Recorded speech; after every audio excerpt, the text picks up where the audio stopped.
Pernahkah kalian bingung, kapan waktu terbaik melakukan penyemprotan di fase generatif pada tanaman padi? Atau penasaran kenapa hasil panen masih belum maksimal, walau sudah dipupuk dengan pupuk mahal?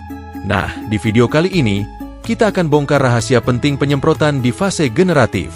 Jangan sampai terlewatkan, karena informasi ini bisa jadi kunci panen melimpah dan bernas dari pangkal hingga ujung malai. Halo Sobat Tani, selamat datang di channel Giarta Tani, tempat belajar dan kumpulnya petani masa kini.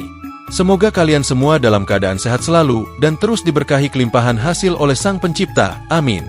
Di video kali ini, saya Antonio praktisi pertanian Giarta Tani, ingin membagikan pengalaman saya melakukan penyemprotan atau pemupukan foliar pada tanaman padi di fase generatif. Saya pribadi, selalu menjadwalkan 3 kali penyemprotan pada fase generatif. Pertama saat padi bunting, kedua saat malai baru keluar 1 atau 2 batang, dan yang terakhir saat padi mulai merunduk. Nah, sekarang kita fokus ke penyemprotan yang kedua. Kapan waktu yang tepat melakukan penyemprotan kedua ini? Ciri-cirinya bisa dilihat dari malai padi yang sudah mulai keluar 1 atau 2 batang di setiap rumpun. Misalnya Sobat Tani lihat di sawah, setiap rumpun sudah menunjukkan tanda-tanda malai kecil mulai muncul. Meski belum banyak, itu berarti saatnya kita lakukan penyemprotan tahap kedua. Kenapa momen ini penting?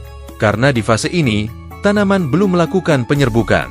Artinya, kita masih punya waktu untuk memberikan nutrisi tambahan yang bisa diserap maksimal oleh tanaman sebelum terjadi proses pembuahan.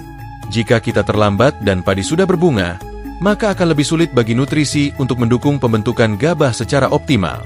Jadi, penyemprotan harus dilakukan sebelum fase bunga terbuka penuh.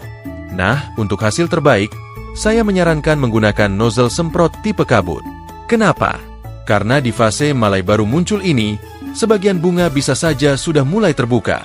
Jika Sobat Tani menggunakan nozzle semprot yang terlalu deras, cairan bisa masuk ke dalam malai yang masih muda dan menyebabkan gabah menjadi rusak atau berwarna coklat.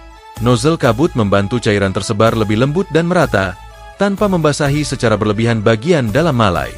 Ini akan menjaga kualitas gabah tetap baik.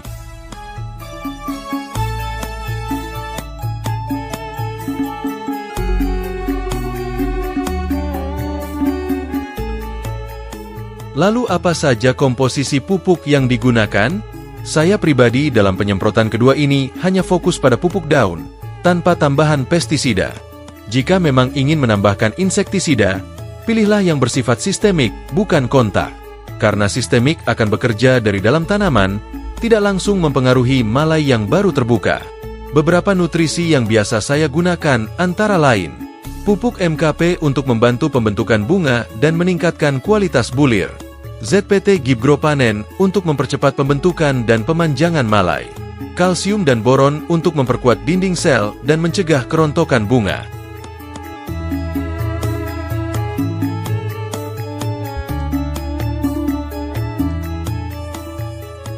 Campuran ini saya larutkan dengan dosis masing-masing, MKP 4 sendok makan, Gibgro Panen 1 saset dan kalsiumnya pakai 2 sendok makan saja.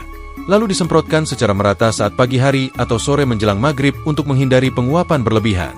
Nah, dengan melakukan penyemprotan pada saat malai baru keluar 1 atau 2, tanaman padi akan lebih siap menghadapi fase pembuahan. Nutrisi yang diberikan akan memperkuat bulir agar terisi sempurna, meningkatkan jumlah gabah bernas per malai, mencegah kerontokan bunga, dan menjamin malai tumbuh serempak dan kuat.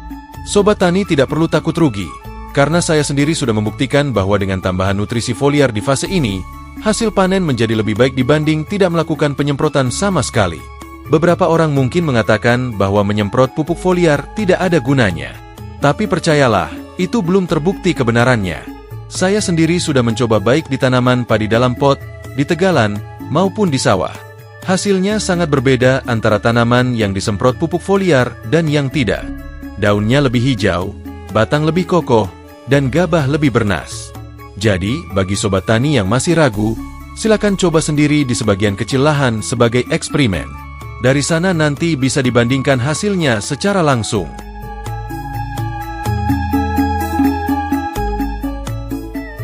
Oke Sobat Tani, itu tadi adalah pengalaman saya dalam melakukan penyemprotan tahap kedua pada tanaman padi di fase generatif.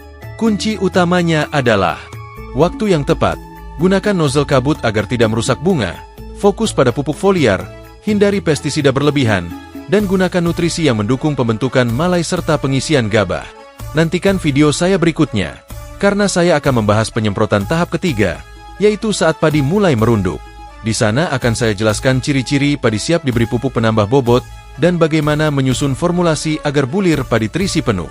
Jangan lupa klik tombol like jika video ini bermanfaat, komentar jika ada pertanyaan, dan tentunya subscribe channel Giarta Tani agar tidak ketinggalan video-video bermanfaat lainnya. Terima kasih sudah menonton. Sampai jumpa di video selanjutnya. Kami segenap kru Giarta Tani yang bertugas undur diri, dan salam sukses petani Indonesia.